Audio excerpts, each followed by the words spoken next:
Olá pessoal, sejam bem-vindos ao Animajus, o seu canal de conhecimento aqui do YouTube. Eu sou o Herderson Olímpio, pesquisador em Direito, e hoje nós vamos tentar responder a pergunta: há um bom uso para a tortura? Então sentem aí, prestem atenção e roda a vinheta.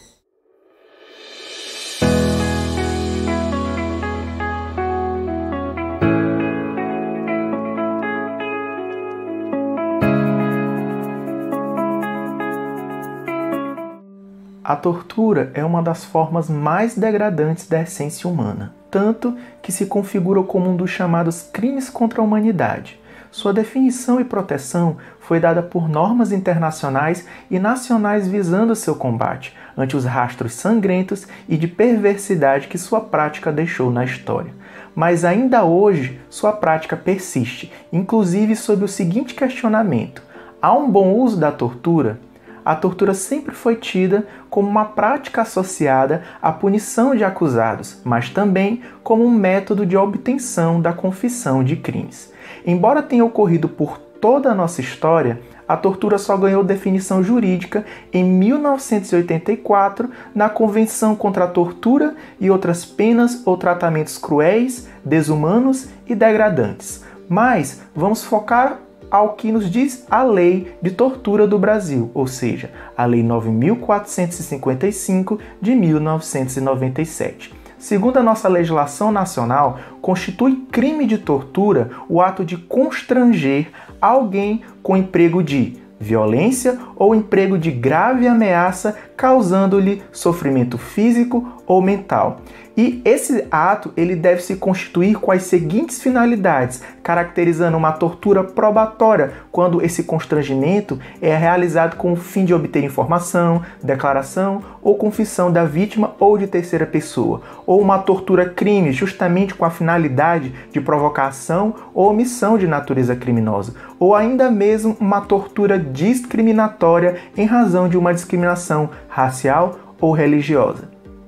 Para além dessas espécies de tortura, também nós temos a tortura-castigo, que é justamente o ato de submeter alguém sob sua guarda, poder ou autoridade com emprego de violência ou grave ameaça a intenso sofrimento físico ou mental como forma de aplicar castigo pessoal ou medida de caráter preventivo. Isso pode acontecer com uma mãe que acaba torturando a sua filha no sentido de infligir-lhe um castigo. É uma situação bem corriqueira.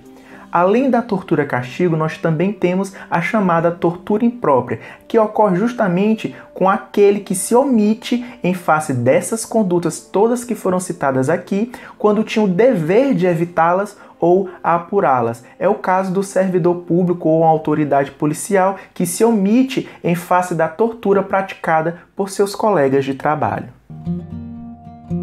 Nós já compreendemos o que é a tortura, mas para que nós possamos entender efetivamente se há um bom uso para a tortura, vamos agora enfrentar o caso da bomba relógio. Então vamos lá. Imaginem a seguinte situação. A polícia recebeu um vídeo de um grupo terrorista que alegava ter implantado uma bomba relógio em algum prédio da cidade. A polícia conseguiu capturar alguns suspeitos com fortes indícios de pertencerem ao grupo terrorista. Mas a pergunta é: a polícia deveria se valer da tortura para encontrar o local da bomba?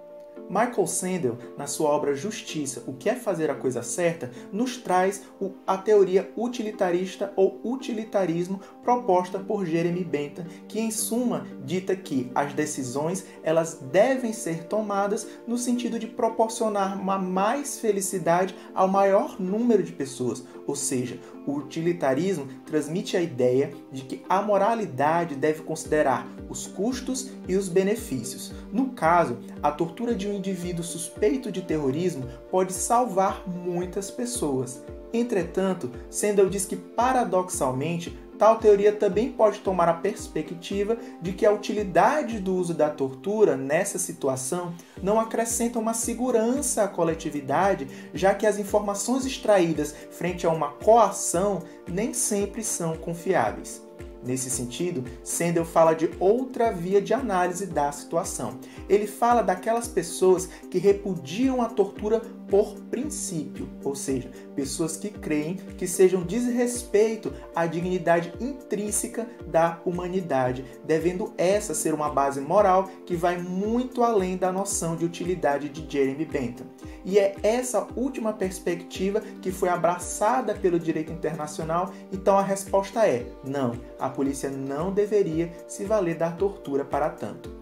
Mas e na prática, Werderson? É o princípio da dignidade humana que prevalece? Então, pessoal, há uma pesquisa intitulada Tortura proscrita pelo direito, tolerada pela sociedade, de Elvésio Agorló, que, analisando uma série de entrevistas que realizou com os mais diversos profissionais, quando questionados se esses profissionais se valeriam da tortura para encontrar o local do cativeiro de uma vítima de sequestro, mais de 60% dos delegados, promotores, juízes, advogados e demais pessoas disseram que sim. Logo, percebemos nitidamente que, embora a tortura seja combatida pelo direito em tantos tratados e convenções internacionais, na nossa própria Constituição Federal de 1988 e na nossa Lei de Tortura, mesmo assim, mesmo diante de todas essas normas dispondo sobre o princípio da dignidade humana, a tortura ainda é tolerada pela sociedade, principalmente em situações limite como o da bomba relógio ou do sequestro. E qual o problema disso? Vou deixar que Michael Terechenko responda a partir do seu livro O Bom Uso da Tortura. Ele diz que legalizar a tortura, seja positivamente autorizando certos métodos, seja negativamente deixando-os escapar à sanção do juiz, significa mais do que votar uma lei abominável ou uma lei criminosa. É fazer da lei um germe destruidor do vínculo social, ou seja, armar a lei contra a sociedade que o Estado tem como uma finalidade regular. Na realidade, é uma espécie de suicídio político. O Estado que introduz esse germe destruidor não destrói somente a sociedade enquanto sociedade democrática. Ele a destrói como sociedade civil simplesmente, e a ele próprio como instância de regulação. Assim, alegar um bom uso da tortura é um retrocesso, é caminhar em sentido contrário a todos os avanços em direitos humanos, é ser seletivo quanto ao princípio da dignidade humana, já que alguns poderiam gozar da proibição da tortura, enquanto outros não. Indo para o nosso quadro de revisão, percebemos que a tortura é um crime contra a humanidade ante ao seu caráter destruidor da essência humana, sendo uma prática histórica e rechaçada por várias normativas internacionais de direitos humanos. Quanto ao questionamento principal deste vídeo, se há um bom uso da tortura, através da análise dos casos da bomba relógio e do questionamento de possibilidade de uso da tortura para encontrarmos o cativeiro de uma pessoa sequestrada, não há como defender uma cultura da permissividade da tortura, seja ela do Estado, seja da sociedade, na medida em que a prática da tortura atinge a dignidade humana, respaldada em toda a evolução histórica dos direitos humanos, não havendo como considerar alguma utilidade coletiva da sua prática que a legitime em um Estado democrático de direito. Mas vocês concordam ou discordam disso? Acham que nas situações comentadas no vídeo deveríamos aplicar a tortura? Comentem aí embaixo. Então, pessoal, chegamos ao final de mais um vídeo aqui do Animajus, e se vocês gostaram, deixem o like de vocês, comentem aqui embaixo, se inscrevam no canal e não esqueçam de ativar o sininho para mais notificações. Eu deixei todas as referências aqui na descrição do vídeo, e até a próxima!